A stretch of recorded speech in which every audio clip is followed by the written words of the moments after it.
Hello, guys and girls, and welcome to episode 52 of the F.Reality Podcast. This is a weekly VR, AR, and MR talk show that is live streamed every Saturday on YouTube, Facebook, and on Twitch.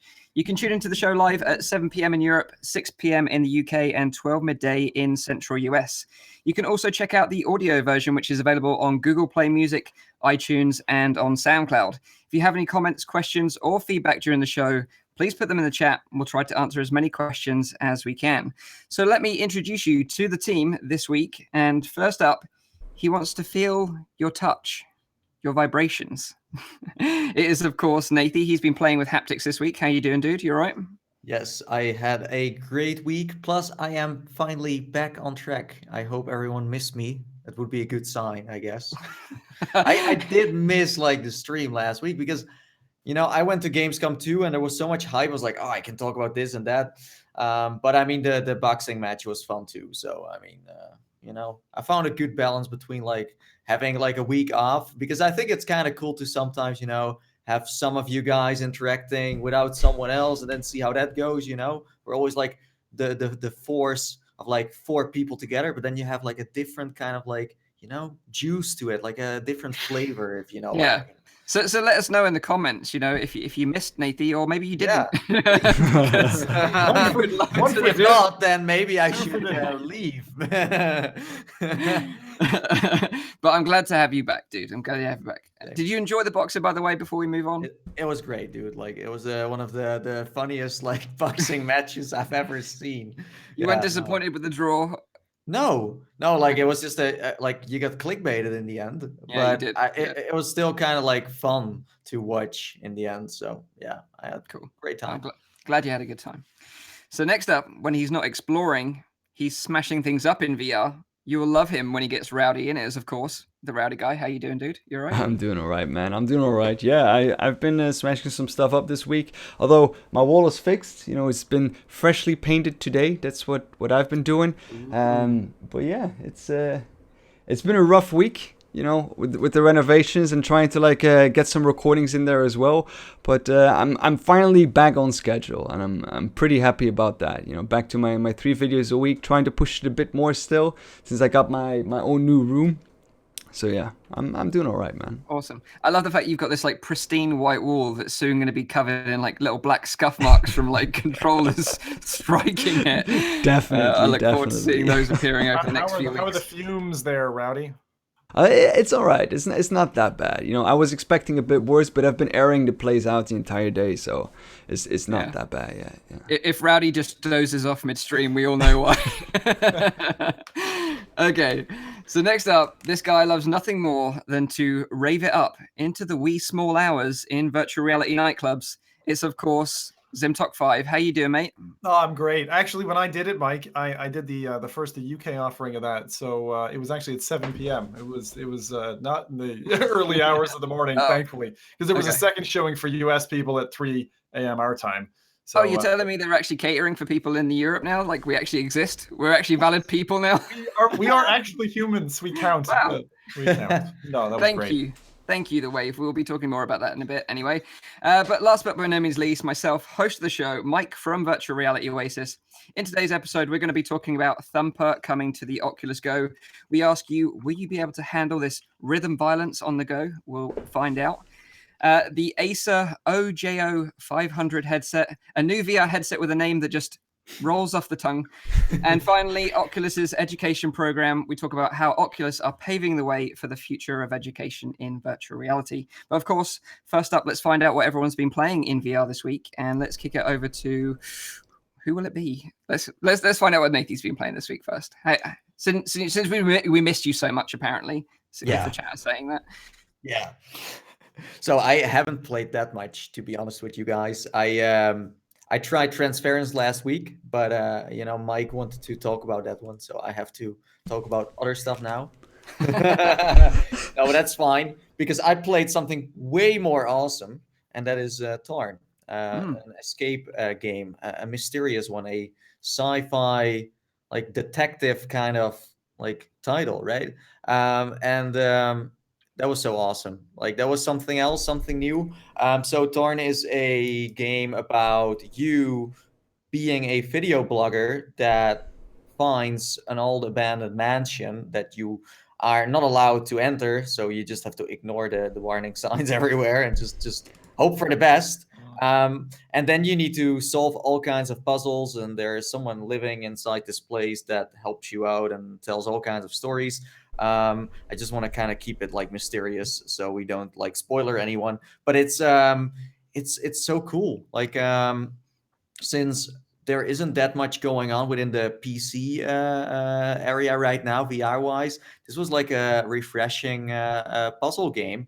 Of course, like PlayStation is like stealing the show at the moment. Like PC people should be like kind of ashamed of themselves for not owning a PSVR, because that's where the magic happens at this moment. So yeah, Thorn is a lovely puzzle game. Like the puzzles are not that hard. It's more about the storytelling there. So if you like a good story, then yeah, this is one you might want to try out.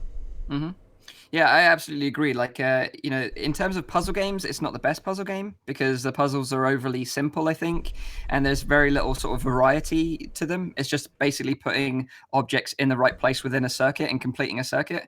But like you mentioned about the story, it's the story that really pulls you through that game. It's got a really interesting story that was kind of inspired by like the Twilight Zone and Black Mirror, and you can kind of get that vibe, which you do get more sort of towards the end of the game. But it's the story really that pulls you through and is the most interesting thing about this game. But it's on PSVR as well. So like you said, the PSVR owners are really having a great week in terms of VR content. But yeah, it was an interesting one for sure. I've got a bone to pick with it, actually. Although I think that the sound design, the graphics are good. Straight off the bat, somebody called it out in the audience as we were playing it. And the protagonist, I think, is one of the weakest parts about the whole thing. She turns from being a character you can respect into kind of a bubblehead, and I really didn't appreciate that because I thought we were going to have a game that didn't go down that path, and then it did. And then two other things were the clutter and the locomotion. So those three things for me are bugbears on Torn, and it almost makes me want to not revisit it.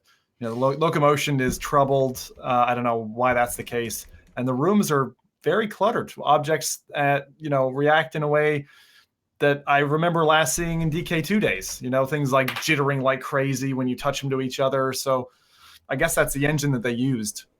In terms of the narrative, I'd be interested to know, like, was it that she was so willing to go along with the whole story that bothered you so much that she wasn't resistant to it?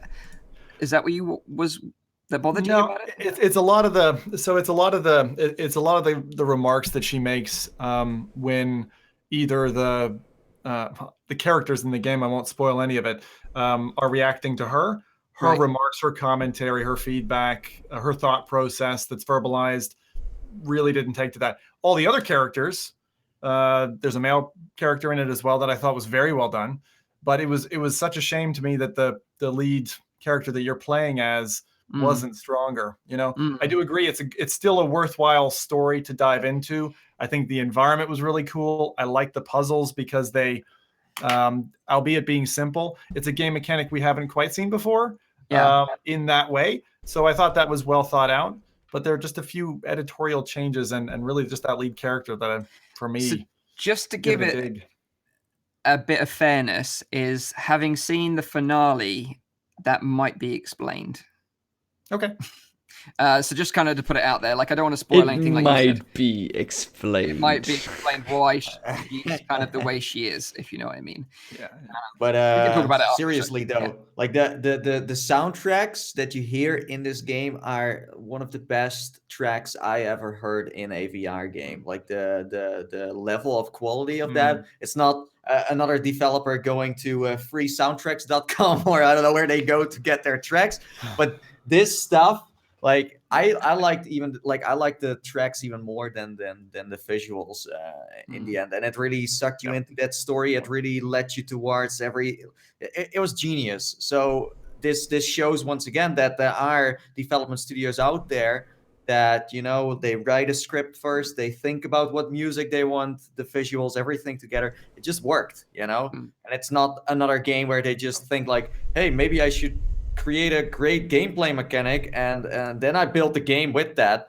No, like start with the script, then make the music and the visuals and the way you play the game, like do it in the right order instead of, you know what I mean? So this one showed that if you do it in the right order, it makes total sense.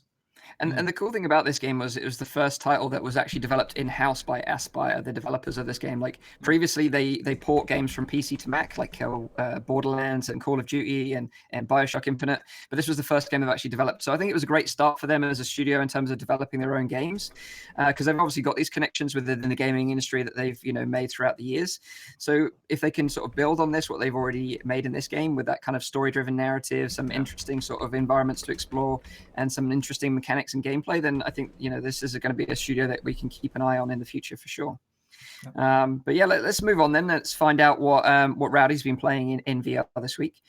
Yeah, this week I've played. I've finally been able to get back into some virtual reality games, and I've actually gotten quite involved in the Titanic VR experience from Immersive Education. We talked about this before, but since Mike wanted to talk about Transference, and Nathan wanted to talk about Torn, and I played Torn 2, and I wanted to talk. I kind of was set back all the way to the back, and I had to talk about Titanic. But no, that's fine. I actually really enjoyed that one. It was one of those experiences that was like they're doing VR differently, and I kind of really appreciate that. They're not going for the hardcore gameplay or the wave shooter, but they're trying to like bring something new to the table, and I think that's a very, very good thing about that experience. I don't know if I should call it really a game. I mean, it has some game mechanics to it, but it's more as an immersive experience. That's where it's aimed at, but with certain game mechanics, and I really appreciate that.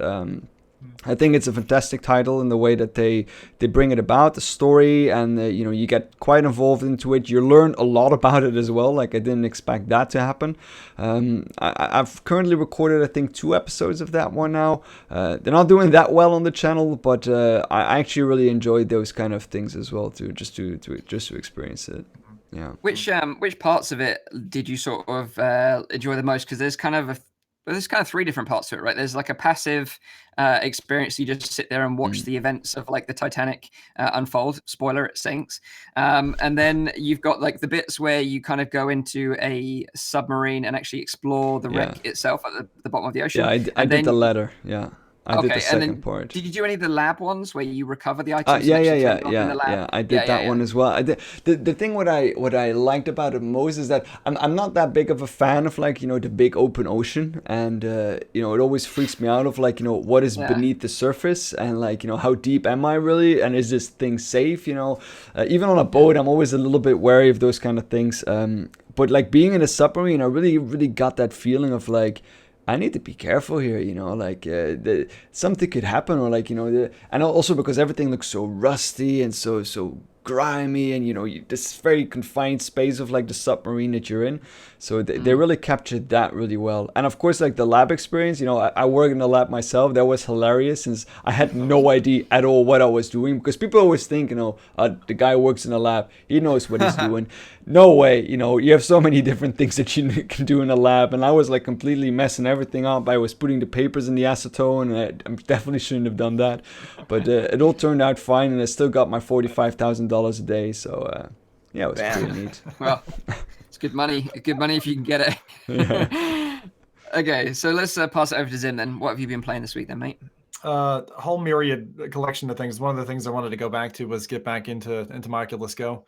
The thing that probably shocked me the most, because it really fit with my kind of dark, I was almost going to say dark humor. I wouldn't say dark humor, but I like dark movies, dark, all that kind of stuff. So Face Your Fears, which is a modular based game, quite a simple one, old thing, has a module to it called The Betrayal. And I really like that. Let's just, it's like the old, it's the ex-girlfriend kind of thing, and I won't say any more. But that one for me, it was just chilling, and it stood out to me as the thing of the week, kind of, aside from Wave, which we'll talk about later. And because I don't want to talk in too much depth about it, the only other quick thing I'll mention is I got a chance on PSVR. If you haven't checked out The Last Guardian, it's a really special experience where you have some people, I obviously are a console fan, you'll know of The Last Guardian, but I didn't know of it. and you have this large pet. I don't remember the name of it. Something starting with a T. It's kind of like a half cat, half dog thing with kind of stumped wings, and it's massive. And I put my daughter in the PSVR, and the caveat to any parents who do this, she loved it so much that when the demo ended, she was really upset that she couldn't keep playing. So this game only released, this demo only released December last year, so it's not been out that long. And I'm really, now I haven't looked yet, but I'm really curious if that project is still alive and if it is planning to come out. So a release date on The Guardian is certainly something I'm looking for, but it's free if anyone wants to try it. That's The Guardian VR. Awesome, Nice. awesome, and interesting. You mentioned about Face Your Fears. Like the one that you mentioned is one that is on my list of ones to try, because I've tried the heights one, I've tried the spiders one, which was terrifying. I've tried the plane one where the plane breaks in half, and The that's Stranger terrifying Things as well. one?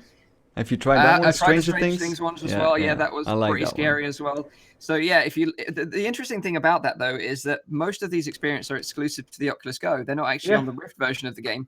So if you've got a Go, then it's kind of a great opportunity to go and try them out. They are paid for, but I think they're like 60p each or something. Yeah, $1 really each, cheap. basically. They're definitely worth it, because especially if you've got friends that you want to just kind of freak Face them your out fears. or make them scream or make a viral video on Facebook, then you could just film them while they experience it. But yeah, they're truly terrifying. Literally, the spiders thing, I've never been so freaked out in VR in my life. But like, I try. was surprised, you know, the cloud of that game on Go compared to its PC version. I played the PC version about a year ago, and I was like, this is rubbish, right? But then getting the Go, it's actually one of the stronger experiences. And if someone is begging for a scare, and the Go or VR is their first time in, you're like, chuck them in that. Take your pick. It's actually developed by Turtle Rock, who made Evolve on PC, which is, you know, Oh, a really? huge I didn't know studio that. to make something kind of Weren't Turtle Rock What involved with happened to Counter-Strike at one point? possibly, I'm They not were. sure. You should Yeah. try like the plane experience on a plane. Oh God. And then record it. You gotta make sure Yeah. you record that stuff as you're Yeah. freaking out. People are Yeah. just wondering, who is this guy? And then you get like, you know, sectioned on a plane, and then you just go Or- straight to an asylum when you land wherever you're going. Start like shouting, "We're crashing!" Or you take a lot of Goes with you on the plane, and you tell everyone like, hey, I will give you your first VR experience. It's gonna be great. It's gonna be the best thing ever. And then everyone wears it at the same time, and then you crash together as well. That sounds like How about something that? like Darren Brown would do, you know, like some sort of weird Darren Brown experience. He gets out alive, and everyone else just dies. Yeah. So talking about sort of like disturbing things, I played Transference, the water test case this week. You know, I mentioned it last week on the show that it was free to check out on PlayStation for VR and non-VR owners. And this basically is a prequel that takes place years before the events of the main game, which is coming out soon. It's about 10 to 15 minutes long, but I have to say, after experiencing this demo, I felt like a greater sense of understanding about what Transference is all about, as opposed to the demo that I was given at Gamescom of the actual game itself. So this kind of short demo was condensed into, like I say, like a short little story around a military veteran called Ted Walter, who is suffering from post-traumatic stress disorder, and you witness firsthand how this impacts him and his family around him. Now, again, I won't spoil anything for you, but I'd urge you to check it out if you're interested in Transference. It's pretty heavy going, I will say. You know, it touches on some quite, you know, dark tones that are very sort of relevant in today's sort of society, with a lot of soldiers going to war and struggling with post-traumatic stress. However, it does use a clever mix of like very video narrative and this kind of gameplay, and really sort of draws you into the world. It is very spooky, it is very surreal, and it's not really for kids at all. So I would just put that caveat out there. If you don't have a PSVR and you want to check it out, I put the video up on my channel, so you can check it out on the playthrough on my channel if you're interested in Transference and knowing a bit of history about it. But the full game itself will be releasing on the 18th of September. It will be on PlayStation VR, Oculus Rift, HTC Vive, and also on pancake versions of the game on Steam, Xbox, and PlayStation. But yeah, I thought it was really cool, really stood out as an interesting experience for me this week. I don't know if you guys have tried it as well. I think you've tried it as well, Zim, right? You played it at a show previously. I did, yeah. I think, you know, as a PTSD simulator, it's kind of the best thing you've got there. And I'm really curious where they go with the full game. It actually gave me a bit of an abduction vibe, because the psychologist or whomever is speaking to you it's very similar, like the intro to Abduction, where they have these characters who are talking to you, and it feels a little like odd and disconnected from the story that you're playing, but there's tiebacks. So yeah, it's a mental one. So you're intrigued about the full game as well, right? Yeah, I definitely will give it a go. You know, Yeah. I'm curious to see how they play it out. It's kind of weird, like when you think of like Elijah Wood, he seems like this like nice little dude. You know, you just want to hang out with him and have a beer, and he's like creating this like really dark kind of experiences. You're like, mate, you know. Did you just say little dude as well? Well, the thing is, he was a hobbit, wasn't he? So that's just how I see him in my mind now. But he's probably taller than me in real life. Like I'm actually a real life hobbit. So I think like honestly, for him to make something like this is like great to go into a different direction than everyone knows him from, you know, all those movies he made, and I think he's kind of annoyed by it by now. Because when I went to Gamescom, I could record like a gameplay of Transference, and there were other YouTubers there too that had no clue what Transference was about or giant. Whoa, okay. Violent sneezing around.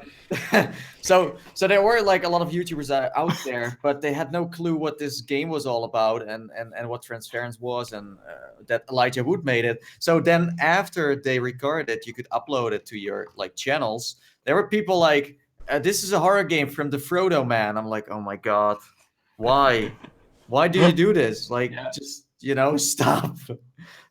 Poor guy. Yeah. But no, I'm very excited for the release as well. Yeah. Very interested. So not long to wait now. So let's move on to our first bit of quick news this week, and that is Imogen Heap's show in the Vive VR. So if you're not familiar with Imogen Heap, she is a singer, songwriter, record producer, and audio engineer from the UK. She's known for her real sort of forward thinking and adoption of technology to integrate with her music, such as using gesture-based gloves on stage and creating a platform for musicians using blockchain technology called Mycelia. In her latest project, she's collaborated with the Vive VR, a global VR nightclub and stage for online musicians. And she performed a show live last night, right, in the Vive VR. And they actually added like a hologram of her within the experience. Is that right? So it's not a strictly live performance. What they've done is they've essentially scanned. She actually scanned so her home, which is kind of like this open dome shaped room with a piano there. She was scanned herself. She was wearing special gloves as well, which added to the ability to make modifications as she was singing. So it was a live performance that was captured and then broadcast. It was a set of 3 songs, and it was kind of, you know, there was only an open, I think it was 1 hour in which you could join these events in rooms of 10 people and go in. All the rooms were maxed out as far as I saw for the hour. And there were multiple instances. So you didn't just get like capped at 10, but it would say like kickoff time in 5 minutes, kickoff time in 1 minute. And so there were instances firing off about every 3 to 5 minutes. I went in 3 times, I think, seeing that and something from the Glitch Mob, which was a pre-recorded session. It was my first time in the Vive VR, and I have to say, it was like as an audio file, it was chillingly good audio. The visuals were all in sync. The way they handled, I'll call it crowd control, where you don't really want someone else to be spoiling the experience for you. So they have almost a cone of deafening, I'll call it that, where unless you're like shoulder to shoulder with somebody, like as if you were at a concert and you were whispering to them, you can't hear other people. They're not going to ruin your experience. So it actually turned out to make for, I just accidentally kind of recorded it with Bandicam, and I was like, oh, I'll just put it on. Why not? I'm going to go see this. You know, anytime I'm not live with my audience, it's a bit of a guilt trip because I don't get to share it with anybody. So I'll at least record it or whatever. But it actually turned out that after we were done seeing, as I said, a couple instances of this, we popped out and boom, Imogen Heap was there. And she's like, she gets it. She gets the platform. She gets how all this works. I honestly have chills running into somebody face to face like that, and such this intimate, like VIP post-show affair where she's talking about the gloves she's using, how she wants to split her live music. So she's got a stage. She's doing performances, say every Sunday or every Saturday. I don't remember what she said. And the VR crowd are actually getting to watch at home in a different kind of LiDAR scanned model of the stage and her there live with all that being fed to them. And she also said she wants, screens to be mounted so she can view the VR audience while she's performing. So she's got the live audience, and like she's just so forward leading. I bought her album. I just checked it because I've got it in the closet 13 years ago. And then I kind of, after that album, I just kind of lost track of her. So coming back again and finding her music again this way, and she covered one of her old songs. Amazing, just incredible performance. It's and crazy will how come back live. So when they come and they actually show them again, and you can watch them in the wave, don't miss it. It's crazy actually how virtual reality is like creating like new kind of media and new ways to like experience this old kind of media. I think that's amazing, like that you can now like from the comfort of your own living room can experience something so intensive basically as like a live performance, which feels like a live performance as well. I think that's amazing. Yeah, I watched some of your video, and like you say, when she was in the sort of post-show and she was talking with people, engaging people from the crowd, like a lot of people were like a little bit starstruck and was like, oh, this thing was like amazing, singing its praises. But also watching some footage from the event, it looked almost like hypnotic in a way, sort of mesmerizing with the visuals and the music all kind of working in sync, and you being a part of it with this sort of crowd. It almost kind of reminds me of that scene in The Matrix where everyone's kind of like going crazy and like dancing together. It's like, it's like we're almost getting there, It's like, it kind of seemed really cool. But I haven't actually experienced the Wave at all, and I kind of went in there to kind of explore the sort of lobby area, but I haven't actually been to an event. But after seeing what you've said about how cool it was, it's definitely on my list of things to do now. The thing for me was the intimacy, because I used to go to shows, performances, concerts, that kind of thing, be in the crowds, all that. I was not crowd surfing, but, I wasn't in the pit either. Not when I couldn't help it. But, that kind of like post-show intimacy where you're talking to other people and just chilling out about like how well the event went. It felt like when you're coming out of theater, like if you've ever been to London or one of these like kind of big cities, and you come out and there's kind of a breakout area during the intermission. That's what it feels like. I think they really nail it that way, because it's not social in your face all the time. Yeah. Like if you're into if Imogen stuff isn't really your cup of tea, the Glitch Mob have a pre-recorded thing in there, and that's what I recommend you do, Mike. It's very well done. It's a bit more techno-y, and there's segments of social and interactivity, and segments where you're just kind of watching and interacting with what's around you. So I think they did that cross blend of not too much social, not too much kind of just random people from the internet in the actual broadcast itself. So definitely worth checking out. And just other quick question before we move on. Do you see other people dancing, their actual dance moves? Yeah, so you see awesome. You can choose torso, head. Those two are modifiable between say 10 selections each. And then you have these like little palette arms that kind of do that, and that's it. But when people are dancing, you can see their arms and that moving around and then bobbing up and down. You can. It's a bit of a restricted, almost like a stage. There's often like a half moon or a semicircle where people can stand wherever they want. So you can stand next to a buddy and chat about it without bothering other people, or just sit at the back and watch everyone kind of, So I can basically go in there and.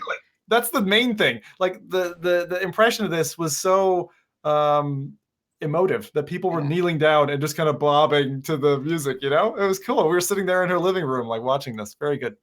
That's insane. Like, can you imagine like 5 years from now when like millions of people have headsets, you can like perform in front of an audience of like a couple of million? The kind of scenes that you could create doing stuff like that, like it's mind-blowing. It's like I can just show everyone how like my cool dance moves. That's why I'm excited. Exactly. This is so quickly. Once it's convincing and people aren't nervous about getting a quality experience, it'll be paid for. This is very soon going to be a gated experience. So right now, you get the opportunity while creators aren't necessarily able to monetize this stuff. Eat as much of it as you can is my suggestion. Cool. Definitely going to check that one out. Thanks for that, Zim. Yeah. So let's talk about something else that you're probably going to be quite excited about as well, and that is Subnautica Below Zero. So if you've played Subnautica and you've explored the depths of the sea and you've been face-to-face with Leviathan and you've seen it all, you'll be happy to hear that there is more coming soon. So the developers, Unknown Worlds, are building a standalone expansion to Subnautica called Subnautica Below Zero. And this is set in an icebound region of the planet of 4546b. You might be familiar with that if you're familiar with the game. And it leads after the events of the original game. So Below Zero will offer a new chapter to the universe. And the devs stated on their news site for the game that in the coming months, they will release an unfinished early version of the Below Zero in early access, and then start beginning to sort of release consistent updates after that. Pretty much exactly what they did with the original game. It seems like the core mechanics such as base building and open world exploration will remain the same. However, the devs are also exploring sort of new ones such as thermal management. So you need to manage your temperature regulation as well as sort of your oxygen levels and everything else. Is this a DLC or is it like a separate game in its own? Standalone. Yeah. So okay. I'll save my questions till you're done. But the thing is, although they haven't confirmed 100% that it's coming to VR, I think a lot of people assume that it will be. Is that fair to assume? It's been confirmed. It's already they've already got a VR build working for it. So, okay. But is it going to be for a couple of years? And they confirmed. They said no, VR build is already working for it. So, they had a couple months ago, 4 or 5 months ago, when Subnautica went 1.0, they had actually mentioned that they were intending to do a kind of full hog VR focus and do a VR patch on the original Subnautica. I didn't ask a direct question yet, but I suspect they are instead focusing on this project to VRify this, then patch the old one. And when you say VRify, is it like they did with the original one, or is it going to be like finally like hand controllers? Is it going to be all that kind of stuff? Because that's what I'm really excited for. Yeah, I didn't get an answer. Sorry, Rowdy. I'll ask more probing questions. They kind of the thing is, Mike, I think that they are working on some tweaks and modifications and changes to the base game, because that's why they reached out to me when this news landed, literally like 5 minutes after the tweak went live, and they're like, Zim, we've got an experimental branch patch that we want you to test in Subnautica, because one of the problems was the menu system that they have in the game was like a little bit too close to the face. And back in the day, you could just move your head. And now apparently there's an option to be able to, I think, move it in and out by a slider in the menu, but it wasn't working when they showed it to me. So they're working on that one and the new one at the same time, sounds like. I think that was my biggest criticism of the game, was that I didn't mind so much that it was controller based, like a gamepad based game, but it was just the UI of the menus and this sort of PDA, which gives you a lot of information about the game if you're not familiar with it. It was very, very close to your eyes, so you almost had to go cross-eyed to read it. It was quite uncomfortable, and I think that put a lot of people off as well, and especially because the VR version has been out for quite a while now. It seems like it's kind of taken a bit of time to change that. Like, I don't know how easy that is to fix in game, but I'm hoping that alongside the new expansion that they also update the original to make that. I disagree just a little bit with that, because I think that because I agree with that it's immersive still when you don't play with a controller, but I just don't really see it as a VR game because I don't have that controller support, because it's such a crucial thing in a game where like you need to be exploring, you need to be base building, that you get like your hands there, and I really, really missed that one when I was playing it. It would have been so much more awesome to be playing that with I agree. with motion controllers. I kind of expected something like that with this new standalone title, but on the other side, when Subnautica got developed, there were no motion controllers, or there were Hydras, but I mean, now there are. Now they are. So maybe next Subnautica game will have that. Maybe this is still like a part of that old thing they did before. I don't think you can just change that out of nowhere. You need to build a new game from scratch. This is still the formula they used from years ago. But as this will be a standalone title, maybe they will spend some time doing it, because I think the reception from the VR community about Subnautica was overall pretty decent, I think, right? Yeah, I would love to play that game in full VR. I mean, I agree with Rowdy. There's been feedback, particularly in the last year, about Subnautica when they released, full board. That a lot of people have. I'd say it's been mixed feedback, because some people are quite disappointed. Like Rowdy, I think is one of them, was quite disappointed that didn't have like proper VR support. For me, it sits on a shelf as one of the top 3 horror titles. A lot of people look at it and don't consider that the game's fucking terrifying. I mean, it is. Trust me, if you like open water with massive fucking creature who's going to get at you, like there was something inherent in you. The Neanderthal Zim says, "Feck that, I'm going back to my boat." And the other 2 games I would say, because as Nathan was just saying, his comment there, Alien Isolation, Resident Evil 7, and Subnautica. Those are my 3 top horror games. None of them have motion controller support. Yeah, I know. I just want to drop this in real quick. I think we should ask the chat to draw us this week Neanderthaler Sim. I really want to see Neanderthaler Sim. Yeah, scared in a little like Subnautica pod. That's what we need to see.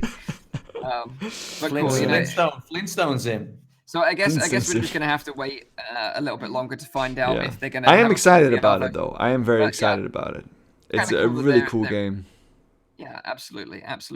So let's the move on to website looks amazing as well. I would just recommend people to go and check that out because they do a website similar to the way Apple and Oculus have, where if you scroll down kind of slowly, things move and happen in the scene. So worth checking that out. And I noted that at the bottom, there's a very large tail. So okay. If you're into tails, if you're into tails, go to this website. It's free. No premium account. You can just watch it. Free tails. Yeah, Subnautica below zero. Okay, cool. So let's move on to our next game in quick news this week, and that is Stormland, because yesterday Insomniac and Oculus were showing off Stormland at PAX. They had a little pop-up event separate from PAX that you could attend for free and try Stormland yourself. And this was the first time since the announcement of the game that we actually got to see some full gameplay, so it was kind of interesting. I actually watched the live stream from Cass and Cherry playing the game, and I have to say my first impressions of what I saw from the gameplay were actually pretty good. We know that you play this kind of robot gardener who's working on a planet. Then these invaders come in, they destroy you, leave you for dead. You get revived somehow, and then you have to kind of rebuild yourself piece by piece by collecting minerals in the game, and then kind of building components to like kind of upgrade yourself, which is kind of cool. And from what I saw from the live stream, the resource collection looked pretty decent with a kind of a smart method of scanning the environment where you just tap the side of your head and then the environment scans so you can see all the resources. You collect those and then build your upgrades up.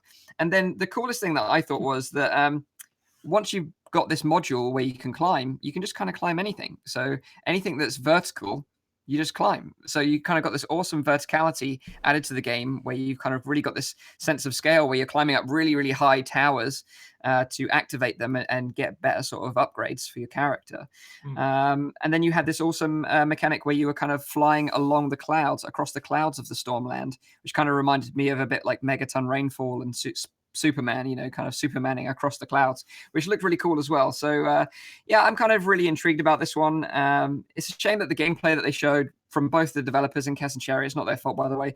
It's just the way Oculus output is displayed that it kind of looked a bit cropped and a bit sort of reduced. Doesn't really give a good sort of representation of what the game's actually like in VR. And I think this is a problem in VR in general, but hopefully, Oculus will fix it eventually. But yeah. I think it's important that we highlight that especially because if you look at the trailer of this game, it's playing right now on the video, it looks absolutely gorgeous. And I'm sure that when you put a headset on, it looks equally gorgeous. But as soon as you start live streaming it or capturing this video on the monitor, and I understand that because they want to reduce the quality of that so they can boost more quality to the thing that you're actually seeing in your headset, which is the most important thing. But still, I would like to. This really made me feel like it's really a shame that there's still no method of capturing VR gameplay in a really good manner, in like a really good way. Like even if it's really taxing on your hardware, I'm pretty sure that there are a lot of us, of the content creators, and all of us on here would like invest in getting better equipment to like make sure that you can record better quality.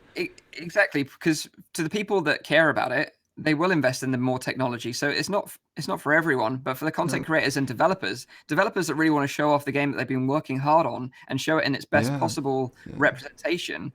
For them, I think it's so important as well. But I think this is important for the industry as a whole. And, we've tried to stress this enough, and we will be sort of highlighting this issue more, especially when we go to Oculus Connect, where we'll have direct, contact with Oculus and we can give them our feedback. But yeah, and there are examples out there like Rec Room and Job Simulator. They found ways around that and providing better quality.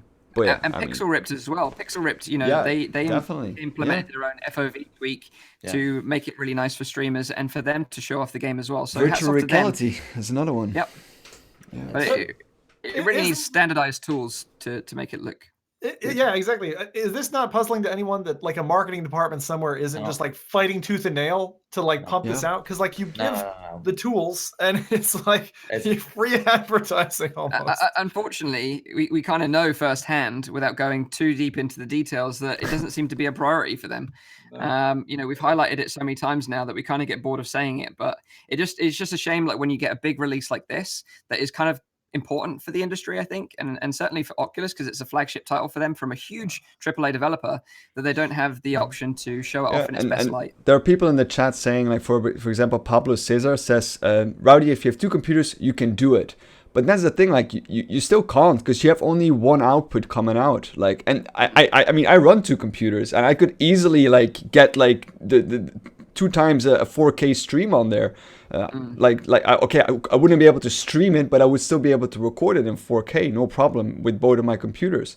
So, I mean, the hardware I don't think really is the problem, because there are people like us that will invest in hardware to get that top-notch quality. But it's just the technology or the tools are not there for us to do it. And that's annoying, especially with a game like Stormland, because it looks so freaking beautiful. It also really depends on where the marketing focus lies, right? I mean, for a game like Stormland, I would have picked a different way of announcing the first gameplay. I don't think this was like the right way to do that. Like, they should have gone for what you see at E3 or Gamescom, where someone plays it in a very cinematic way and people can see all the like gameplay aspects of it within like the first 15-20 minutes. And over there, they just went for people that were experienced with VR that could show it up, and people that had no clue, and it's going all over the place because people are so curious, and you kind of get motion sick while watching it. And at this moment, I feel like the marketing focus at Oculus, at least, is more people need to try, and then they will see that it's great. But I think there is also a very big important thing there, where you need to focus on how people watch VR before they try it. Because when we went at Gamescom 2, we saw people playing Moss. At Moss, you could only see the left lens. It was like squeezed out and was in a very strange format. You don't get excited when you watch that. Then you also don't want to try it.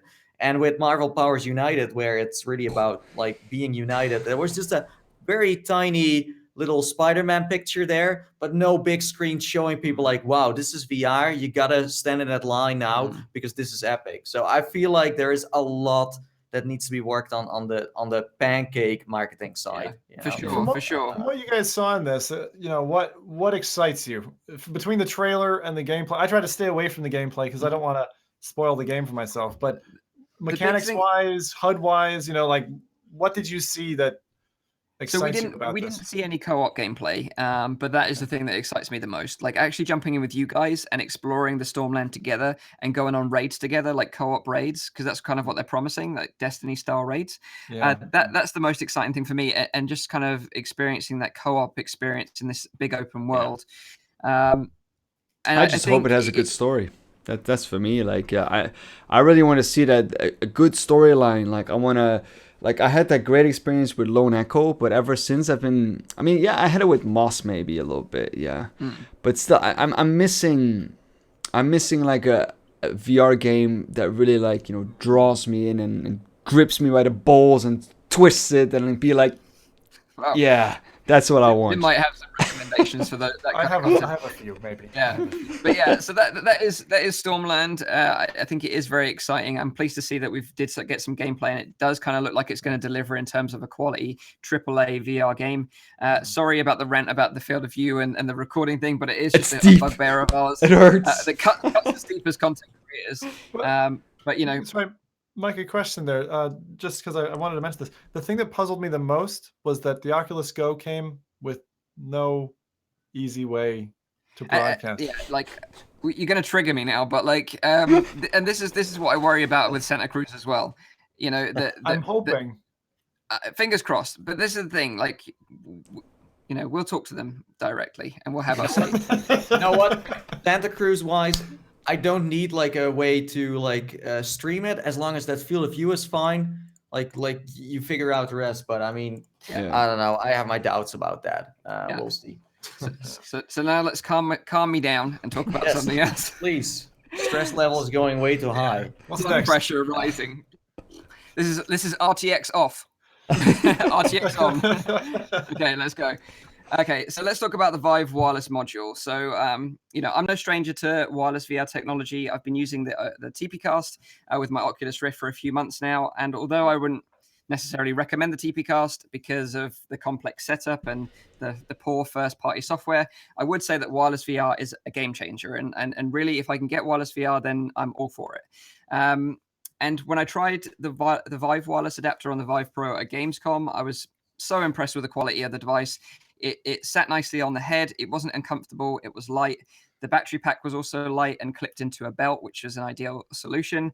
And I had no latency issues whatsoever. And I really felt like I was on a wired Vive Pro, although I had the freedom to completely move around my play space. So it got me really excited and interested in the Vive wireless adapter. And next week, it's actually launching for pre-orders. So on the 5th of September, the website will go live. You can actually pre-order the device and we'll start shipping later on in the month. But if you're interested in it, the pricing in the UK is £299 for the Vive, original Vive, £364 for the Vive Pro. So it is a little bit more expensive. In the US, it's $299 for the Vive and $359 for the Vive Pro. Now, what I was looking at was, I don't think there's actually much difference in the module itself. I think the module is the same, regardless whether you buy the Vive or the Vive Pro model. It's just the way the adapters or it's designed to clip onto the headset that is different. Because what I noticed was, and I don't know if any of you guys have noticed this, but if you connect it to a Vive, an OG Vive, the cables run into the top of it. Whereas if you connect it to a Pro, the cables run into the bottom of it. But those slots for those cables are on both versions of the device.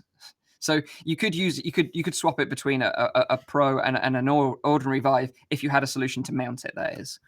So it's kind of interesting, Printing, I guess. But I think they're going to be selling different modules for the Vive Pro and for the original Vive. I think a different clip-on. That's a little more expensive for the Vive Pro, right? Yeah. But I think the module itself is the same module. It's got like a HDMI in the top, but it's got a display port at the bottom. So it's the same module. That's what you mean. Yeah, that's what I meant. Sorry. So is there also a way you can like buy extra batteries? Because I don't know, some people might need like 3 hours of battery, but there are also people that I want more. Yeah, for sure. I think it would be inevitable that they sell those batteries on their website or link to a battery that you can buy that's a third-party one that you could also use. Because, the TPcast one was just an anchor battery that you could buy off like, Amazon or whatever. But with this package, you don't just get the module, you don't just get the adapters. You also get 2 months free subscription to Viveport, which you might be super hyped about. Smart. But just be aware that you will need a PCIe slot for this. So it's not going to work for laptops. If you've got a laptop that you play with your Vive on, that's not going to work. You need a space in your motherboard to slot something in. And I think it's just like a 1X card. So it's one of the little tiny ones. So it's not going to be that taxing, but you do need a slot. That's one thing to take note of. I think they will sell a decent amount of like wireless kits for the Vive. I don't know how many people really own a Vive Pro. That's for the elite. I think arcades will buy a lot too. That's for sure. But I don't feel like the people that do own a Vive right now, some people will be fine with wires, I think. And some will buy it, but it's still a very small audience that will. I have to say though, like since I've been using the Vive Pro a lot recently, because like my Rift is still broken, I do miss having a wireless headset. Like I do miss having that sort of wireless freedom of moving around my play space. When I was playing Torn the other day, I was getting like wrapped up in the cable because I was spinning around so much. There's of course a big difference because you've already experienced being wireless for a while. A lot of people who have the original Vive, they have no problem with like I myself, I also don't have a problem with the cable. But of course it's a nice upgrade. But the question is it worth the amount of money kind of upgrade if you've never experienced it before? Because in terms of quality, in terms of what's the total adding the two pieces together for the Vive Pro? For the adapter plus the wireless kit. Oh right, so like I say, it's like 300 quid in pounds or $300. So it's an expensive bit of kit, a substantial investment. It's worth the money? Rift, huh? or getting like a wireless adapter now so you can play your games you're playing now wireless, or you have nothing to play for the upcoming months because you wanted to have Yeah, this, of course, but you you're have going to play not enough games. money to even play the newer games. So I mean, let's say for a casual consumer, it's kind of like, okay, so I'm not gonna buy any of the new games in the upcoming months, but I do have a wireless adapter. I think this is more for people that are like, I always go to Onward, I always go into Rec Room, I have my friends there, my family there, people that spend so much time in VR, being social, living in the metaverse. I think those people are gonna buy it. And but arcades, if you're someone that definitely. plays a game, exactly. Exactly. It's going to be so much easier for them. Kind of early adopters and like to live on the cutting edge, those kind of people as well. Like the people that would go out and buy the latest mobile device every time. That kind of person with deep pockets will enjoy this one. I think it's not unreachable accessory wise though. So if I consider like the wheel was around about the kind of 250, 300 mark. Sub pack was kind of similar as well. So as an accessory, if you think about it, bolting it on, if it gives you that freedom, someone mentioned Onward, I can see there being a market for it. But like Nathan says, it's quite slim pickings. Yeah. So that's going to be up for pre-order on the 5th of September, and then we'll be releasing later on in the month, shipping out to you.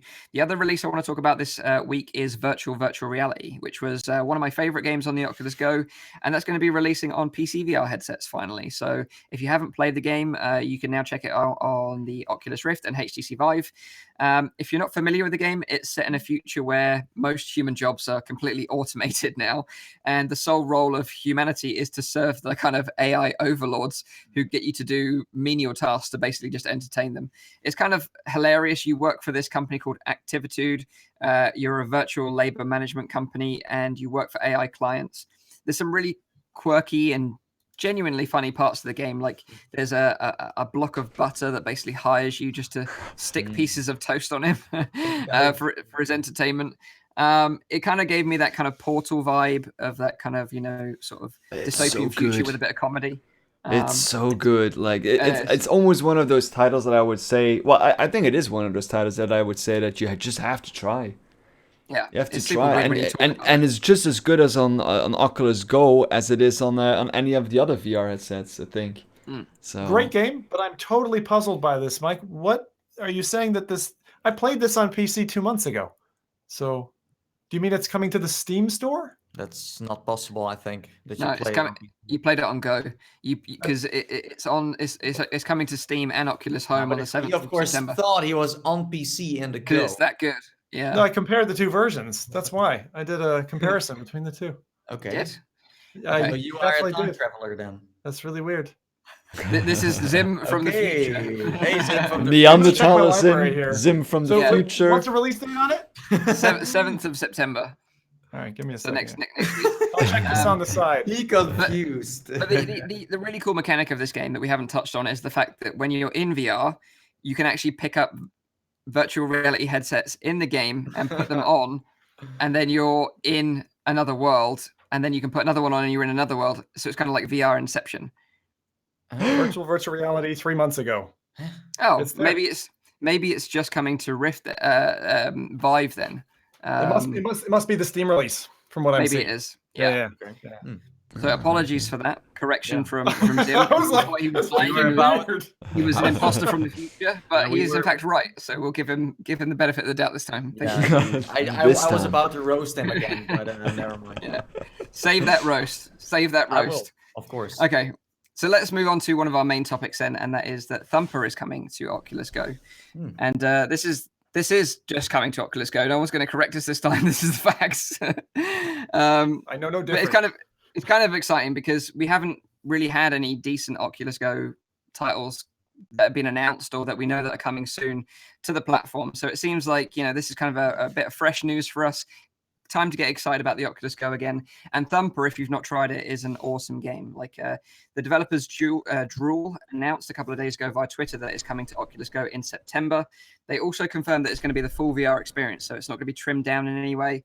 And it's going to be the first time that it's going to be on a mobile VR platform. So if you're not familiar with the game, you control a chrome beetle that is going down a track in kind of a hellish nightmare kind of scenario environment.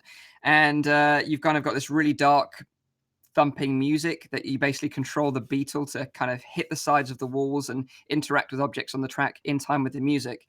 And they call it rhythm violence because it is just that. It's just so visceral, and the way you kind of smash into the sides of the walls is so aggressive. Yeah, it is. It's totally aggressive. But it's such an awesome game. It's totally fun. And you guys have played this one as well, right? Beat it. I haven't yet. You have to, Rowdy. This is but I'm so puzzled as to how the controller design is going to work with that tiny little, thumb pad and trigger. The main thing is you get to segments in this game when you're like 2/3 the way and just getting towards the end, where literally your brain is doing stuff that your body isn't even registering. Like the amount of turns on the thumbstick and button presses that you get, and that's before you even move into plus mode. There's a plus mode that's even feckin' tougher. And I haven't been able to clear almost even a third of those stages. They're just insanely hard. So I don't know how that's going to translate to this little thing. I just already find it awesome that they chose like how's it called, like a beetle to why is it a beetle? No, you'll love him by the end. Yeah. I've already seen the trailer. It looks freaking awesome. So I reached out to the developers and said, because I was intrigued by the whole control method thing as well. Like I thought they were going to use a gamepad, but they actually confirmed via Twitter today that they're just sticking with the Oculus Go controller only, and they may update with gamepad support in the future, but it's not going to be on release. And I was like, okay, so are you going to be using gesture controls then? Like slamming into the walls with a gesture? No. But they're not going to be doing that. It's just going to be button pushes, but it's going to be based on where you push on the trackpad and the trigger. So like you say, I think it's going to be pretty difficult to play on Go. I'm intrigued to try it out, but I'm a little bit scared. Mike, you had a great idea there. I think they should bring controller support, because that to finish that game on that little thing, I'm going to try, but my God. So the question is, will this little remote be able to handle these crazy like pushes of like, usually you're just like casually using it, and now it's like, like you're just gonna be so aggressive. I wonder. Normally it's like, okay, it's gonna be the ultimate test for this little controller. But it's going to be running at 60 frames per second as well, from what the devs have said. So it's going to look butter smooth, and with the optics of the Go, it's going to look super nice. So finally, going back to the Go.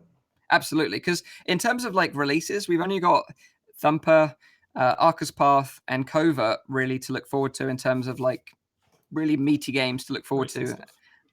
Oculus should make some more games themselves again for the Go. They make exclusives for the Rift, but it's true. Come up with some Go stuff. True stories. But I would imagine Oculus are probably busy right now, focusing a lot of their attention on Santa Cruz and pushing developers to develop for that. They are busy rolling out the red carpet for you when you come to Connect. Well, they will. They will. But all of us are going to be there, so we'll all be on that red carpet together. We can all feel that beautiful velvet on under our feet. Can I wear a purple sequin dress, Mike? Sure. Thanks. Do it. You can wear whatever you want. Can I cosplay as Rowdy? No. Sure. No? Oh. Okay. We should just cosplay as each other. Yeah. Oh my God, that's such a good idea. Okay, you know what? Zim can be Mike, so because I don't want to lose my hair. He's got the beard. He's got the beard already. You just have to shave his head. Yeah. Okay. So let's move on then. Let's move on. Let's talk about the Acer OJO 500 headset. Wait. What is that? Is that a UFO? So this is the funny thing about this headset. It's actually pronounced, if you watch the trailer and listen to the guy, he pronounces it the OJO. So it's the Acer, the Acer OJO 500. The OJO, I like it already. I want to have this headset now. It seems like a product name taken straight out of the 80s. The OJO 500. But anyway, I love it. I love the name. It's kind of fitting that it goes alongside with Windows Mixed Reality as one of the worst product names of all time. They just confused the heck out of everyone from involved in virtual reality. So it kind of works. But anyway, we had a surprise announcement this week from Acer from IFA 2018, and they were showing off their new headset. And just like the previous Acer headset in the family, it will be part of the Windows Mixed Reality group. So it will be under Windows Mixed Reality, and it will use their same inside-out tracking technology. Now, the first headset was the cheapest MR headset you can buy, but this one's going to be a little bit pricier. But it's not that much of an upgrade in terms of specs over the original one, because they haven't really changed much. All they've really done is change the design and added built-in audio features, which is kind of cool because audio was one of my main criticisms over the Dell Windows mixed reality headset that I tried, because it didn't have any built-in audio. But this new headset from Acer, it features a sound pipe, so similar to that of the Oculus Go, that it pipes audio in from the headset itself. So you don't have to wear headphones, and you don't have to use the built-in audio headphones that comes on their hard strap. It will just pipe in audio to your ears, which is kind of cool. It also has a hard strap and a soft strap. So this is going to sound... I'm trying to avoid the word strap on here. But basically the hard strap... It's getting better and better. Yeah, sorry. It's really hot in here, Mike. Sorry. The hard strap features headphones that kind of look like the Oculus Rift headphones. However, they do plug in via a headphone jack. Oh yes. There is then a soft strap, which is just like the Oculus Go strap. It kind of just is a material one that wraps around your head. Where do you plug that one in? Oh my god, we're gonna lose track here. But the headset itself features the same resolution, which is 2880 by 1440 display, still 90 hertz, still 100-degree field of view. But the only thing that's really different is the fact that you can remove the front of this device. So the actual whole front of the headset, where the optics and the lenses sit, can be detached and uncoupled from the head strap itself. So what's the purpose of that? Is that like a nursing bra? I mean, why do you take this thing off? Good question. Nobody actually knows right now. It could be hypothetically that if you wanted to buy a higher resolution display in the future, that you could just buy the display module with the lenses and then just clip that on, and then you would have an upgraded headset. But yeah, well, I mean, isn't that part like mostly like the most expensive part often? So yeah. But the other thing they mentioned in their marketing about why they implemented this was that they could use it in environments where you got a lot of high user turnover, and that you could have multiple straps that are going through a cleaning process, and then the front just clips off and then onto the clean strap, and then that kind of rotates the straps in that way. We got some valuable input from the chat though. Like people were saying that OJO, or whatever you pronounce this, is actually I for Spanish I. So Spanish for I. And then Paradise Decay had the brilliant name, like it's nicknamed the Ho. And then Fluke Roji was asking, can you explain those straps again? Because we weren't listening. I'm not going to go into the straps again. No more straps. But seriously though, the trailer they put out on YouTube of this OJO was amazing. Like, my compliments. This was the first time, for me at least, where I was like, hey, this trailer, it's so clear what this headset does, what kind of features it has, and they had like a cool voice with it. It was kind of epic. It's kind of like they like some kind of like Razer commercial where they have like a new mice or something like that. So I gotta say, like, the way I know the name is kind of strange, but now it makes more sense. Now we know it's a Spanish word. But the way they promoted this was kind of cool. Yeah. Well, also, like, the display is going to have a flip-up thing. So just like the other mixed reality headsets, it flips up, which I think is great for developers. I'm still not convinced on that design for consumers, because I don't think it brings the headset close enough to your eyes. It's certainly the problem that I've had when I've used a headset like that, because with every other headset you use, that it seals your eyes in, whereas if it's resting on a hinge, you can always get that resistance where it's not quite sitting flush. No, you're right. For a developer, like a headset like that on the road is amazing. It's very handy. Very handy. People are saying as well that the price is actually too high for a release date of Q4 of 2018. Yeah, because it's going to be $399 and it's going to be releasing in November. But lots of competition there.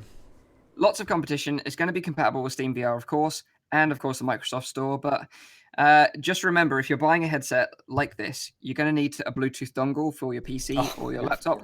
They don't bundle them in the boxes. I have no idea why. And also, you'll need some battery recharging solution, because these Windows Mixed Reality controllers burn through batteries so quickly, it's unreal. Like, they're going to just last a few days. Wait, I'm kind of lost here. Like, why is the Bluetooth dongle necessary again? To communicate with the controllers. The controllers are Bluetooth? Yes. And like for I me, love Rowdy's face right now. Please me, be full screen.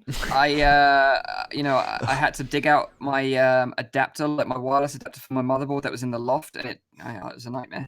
But yeah, it's just one thing to be aware of. Obviously, if you've got a laptop, then you're going to be fine. Like I've seen a lot of Windows mixed reality users use laptops to power their headsets, but it's kind of strange that although you've got access to Steam VR, like Microsoft really hasn't come out with a first-party title yet. It's kind of still a bit strange. It's quiet on their front. You got Halo Recruit, but that's all we've. Yeah, but They have their own platform. They have the Windows Store. Yeah, but there's nothing first-party from Microsoft on there other than Halo Recruit. What if this new headset is going to be compatible with the next generation PlayStation, Xbox? Yeah, that would be great. Because then people are like, well, you know what? This price, hey, it's not that expensive anymore. Yeah. That would be really interesting. If that's the way that this market went, then I'd be way more interested in the Windows mixed reality. Rumor has it, but I don't know. It's always Christmas. Around Christmas, crazy stuff happens, people. So you never know. But then again, although I kind of give some shit to Windows mixed reality, I think it is great that we've got more competition in the marketplace. It does have a place in the market because a lot of these headsets are relatively cheap compared to the others, and they're super easy to set up. So that you got to give them credit for that, I guess. And it is a big community too. It's a very large community who owns these headsets and play all kinds of games. So it's not like an underdog thing anymore. Oh no, definitely not. It's just a shitty name. MR whatever. Yeah. It just confused the crap out of everyone. Yeah, thanks. Sure. This is a cantankerous old feckers podcast, hasn't it? It's just all complaints today. You had me triggered at the display output, and ever since then I've been in like a kind of like a rage mood. Sorry, Microsoft. Rowdy hasn't seen people in a while, okay? Yeah. I've been locked in this room. You can tell that days. from his shirt. It's fine. But I have to say, because Acer are doing something else in the VR market space that is way more interesting, in my opinion, and that is the collaboration with Starbreeze and their Star VR headset. Like from what I've heard this week, I watched Sebastian Windows, MRTV's video of the Star VR, and he was like, this is the best thing he's ever experienced in VR.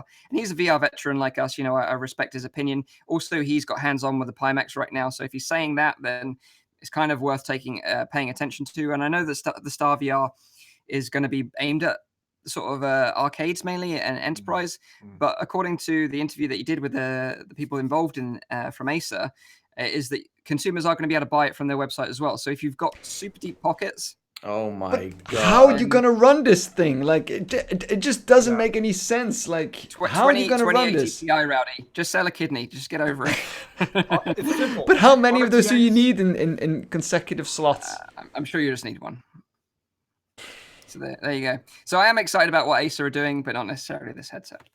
So let's move on to our final topic this week, and that is Oculus Education Program.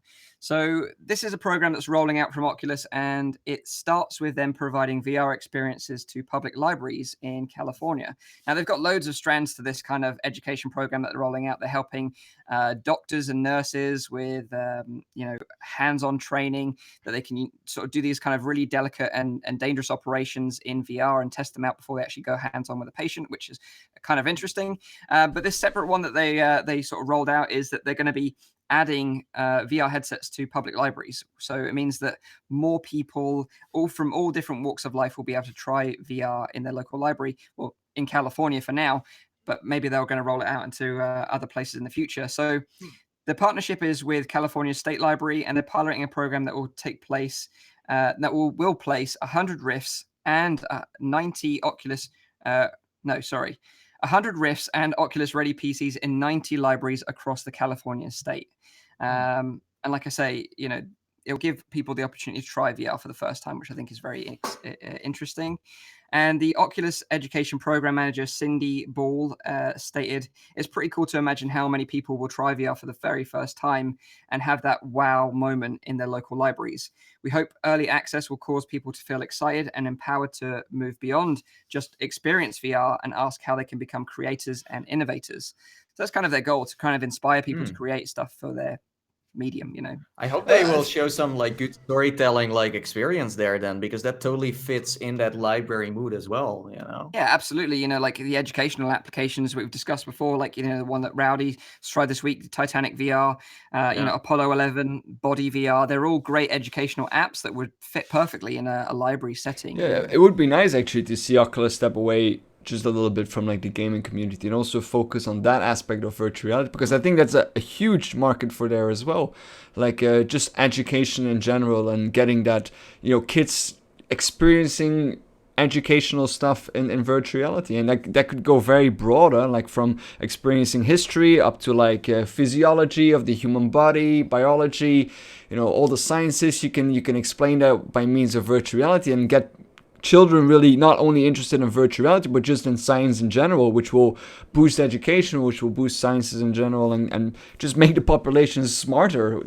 I think that's a great idea to do something like that. Also drops boundaries, and I think it's a right placement, that kind of multimedia. I mean, I've seen this over. I mean, when I was younger, libraries were for books, and then they added music, and then they added film, and I was like, what? You can actually listen to CDs and like go watch a DVD in a local library? Like, that was crazy. So this is just a natural extension of that, and I think it's great. The thing, you guys know, as I'm a dad, so I'm responsible for, you know, the upbringing of a human being and educating her and him, my son and my daughter. Is I wonder if they're going to enforce this age restriction. Like, will this actually be, and this is going to sound like a funny question, is this going to be something that is in an adult restricted section? Because if it is, I think that's unfortunate, because I think kids can really benefit from this. I would hope not, because like you say, especially with the apps they're likely to show on this device, you know, from the educational part of Oculus's library, I'd like to think not. But doesn't the Oculus itself have an age limit? The Oculus I see what you mean. Yeah, right. So they say, I think it's, I can't even remember the age now. Officially, people like 16. Seriously. Yeah, 16? yeah, but is it 16? I that think old? kids won't try anyway.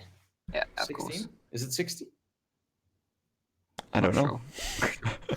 No, but there are like official rules, but that's the same with telling kids like, oh, they can play on their PlayStation, and every 30 minutes they need to take a break, because that's how like health this and that and that. No one is doing that. So it's gonna be the same with this, or someone from Oculus is gonna sit next to this Oculus like, how old are you? Yeah, but don't forget, this is the US, like people will sue you there. In Europe, of course, they will laugh in your face and be like, you know, like, yeah, whatever, like you're right. Okay. But in the US, I'm serious, like people sue them there for like eating too many hamburgers. But it's kind of interesting that not only, you know, VR arcades might be pushing, you know, your first opportunity to try VR, but also that your local library might as well. I think that's kind of an interesting idea. People in the chat, by the way, are saying that it's 12, and Vox Teme has said it's due to eye development. If that is a reason, I think that's a really bad reason, because there's not enough research regarding that. So they can't say it's due to eye development. They also can't say it's not due to eye development, but they definitely can't say that it's due to eye development. No way. It's been out for how long? 2 years? Is what he's saying, and that is what they say in their literature. So yeah, there we have it. So Oculus are sort of pushing the way in terms of education in VR. It's kind of interesting, you know. I think I just found out that I'm not allowed to play VR games. Not old enough. Not old enough. I need to quit. Get him out. Sorry. Where's that offline picture I had for Nate last time? Let me find that back. But I was gonna say, like, these kinds of apps for me are maybe a third of the draw into VR. Like, I mean, I just did something this week that I really didn't expect to go into. It was a kind of a 360 video. I think it was on the Go, and it was called Meet the Monster, and I recommend you guys check it out only because it's a boundary pusher. It's a bit of an uncomfortable one to watch, but it's about a girl who brought up in a tough environment. I should say white girl, because she goes down the route of hate crimes and, you know, really devout into this thing. You know, swastikas all over her, that kind of thing. And then she comes out of it. And it's about that journey of like seeing the other side of the fence, like how she got there, how she got out of there, did jail time and that, and, you know, how she's recovered. But that's definitely not a subject I would have ever, you know, gone looking for on the web. No. So having that be there a click away on the go, and then trying it and having received that education, you know, now I'm better off for it. I understand that kind of seeded point of that's how someone can get to there and then recover from it. So It's interesting you said that because it just reminded me of something else that I saw, but I can't remember which platform it's on. But it's a VR experience where you're placed in scenarios where something bad is happening in front of you, and you have to make the subconscious choice whether you would intervene or not. So it could be like, you're on the bus and you're seeing a guy maybe, verbally abusing his girlfriend or something. Like, do you step in and intervene or do you not? Or, someone's just stolen someone's phone or something. Do you intervene or do you not? Like, it kind of tests that flight or flight reaction in your body. Like, even from just watching it, you'll feel like whether you want to get involved or you'll just back away. And it's a reaction that you don't necessarily really have any control over. It's kind of completely natural. But I thought that was kind of an interesting... You always step in. I remember actually just talking about intervening. You actually got involved in something when we started this show, like in the early days of this show, and you kind of said that it was because of virtual reality that you felt like it empowered you to step in. Is that actually right? Yeah, I mean, what happened is that I saw a guy that was abusing I don't know if it was his wife or his girlfriend, and I kind of like got so triggered that I kind of grabbed the guy and tried to pull him off to stop him from doing it. And he then got really angry with me and said it was not my time and place to do anything there, which was a fair point. But at the same time, I just can't sit by and just let that happen. And I have that even. I said that probably because I tried that other game in virtual reality, that cardboard game where you get like you need to choose with the AI car if you're gonna drive over the kids, the kids, or you're gonna drive into the ravine and kill yourself. And it kind of reminded me of that in a way, that you're like faced with like some kind of like dilemma, and you need to choose: am I going to intervene or am I going to not do anything? Yeah. Real life superhero, Rowdy. Real life superhero. But Mike, if you ever come up with that name, I'd love to know it, because I'd love to give that one a go. I will look into it for sure for you. Yeah, because it is an interesting one. I just remember reading it and thinking that sounds really cool. If you're up for something heavy, the other one that I'd recommend is one called Testimony. Most of these are like 360 videos, so don't expect like super quality. But the kind of paces that it'll put you through, that actually is the only VR thing that I've had to take the headset off for. It's called Testimony. So. Okay. There you go. Test yourself. If you've got any questions in the comments, now is the time to ask them. We're just going to wrap this week's show up. So just a reminder, it's a weekly VR, AR, and MR talk show, live streamed every Saturday on YouTube, Facebook, and Twitch. You can tune into the show live at 7 p.m. in Europe, 6 p.m. in the UK, 12 midday in Central US, or check out the audio version, which is on Google Play Music, iTunes, and on SoundCloud. So if you've got any questions, fire away. Got a lovely question here from earlier, Mike. Did you guys play Firewall? No. No. I want to very badly, but we're just waiting for access. I really want to play that game. You can just buy it. I think I will have to. I'm just going to bite the bullet. Yeah. You guys talk to you later about it. Let's make a date. Usually I come up with excuses, but for this one there's no. What's your excuse, Nathy? Come on, Nathy exposed. There's no excuse. No, like there's one excuse I could make, and that is that I'm upgrading my PC, and that my capture card that I used to record PlayStation VR footage isn't really working that well. So for me, it would be like I join you guys playing the game, but I can't really record it. Oh, you just don't want to. You just don't want to just play with us because you like us. You only want to play with us because you want to record. Because you guys are very relevant. That's why. Right.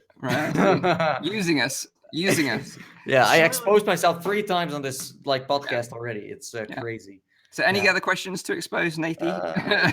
What about TP Cast? Can you see it, Nathy? I've got a very small window on my side. So TP Cast, let me see. I don't see that. The TP Cast it does work. Like, let's just be clear about it. It does work. It's a functioning piece of kit. However, the field of view is slightly reduced when you play with it. Does TP Cast still reduce the image size in the headset, or did third-party software get around that? No, it does. It does reduce it. Not so much. I don't think it's not a problem on the Vive, but it is a problem on the Rift. It reduces the field of view ever so slightly. Like, if I didn't mention it, you probably would never notice it. But it's because I use the Rift every single day, that I even noticed that kind of fractions trimmed down field of view. So yes, it does reduce it ever so slightly, but I wouldn't say that it hampers the experience in any way, put it that way. Mike, was that experience you tried called Being the Bystander? That I haven't tried it, I heard of it, but I believe that's what it's called. Yes, Being the Bystander. Okay. Yes. So we have one more from Campo. Do the current games match the age demographics of VR owners and players? Interesting. I think that's an interesting question, but I think what happens in VR, it depends a lot on the games as well. Like if you go into Rec Room, there will be a lot of kids that are playing that, and that are not necessarily the kids that are owning the headsets, but it are the parents that are owning the headsets that are playing different games, and not Rec Room. But the kids then go into Rec Room because that's the kind of games that they like to play. I do think there's a good diversity in virtual reality games and applications for a lot of different ages and a lot of different, like also men and women. Like I think there's a lot of stuff out there that goes for both genders, for specifically for women or specifically for men. So I do think that the demographics are actually fairly broad in VR. Yeah, I do too. I agree. I agree. Yeah. But there's not many people developing because of those restrictions for kids, right? I can't tell you many VR apps that I know that are targeted. A good reason. Like there are not that many kids games. I totally agree. There really are. Yeah. No, interesting. It's true. Cool. Well, so I mean, there we have it. Oh, sorry. Kids games. I mean, from 12 years on, you can. I would still call a 12-year-old a kid, though, right? Yeah, up until sort of 16, really. Yeah. I'm still a kid. We're all still kids. Otherwise, we wouldn't be here. Well, I'm 12, so I can't disagree. Yeah. So there we have it.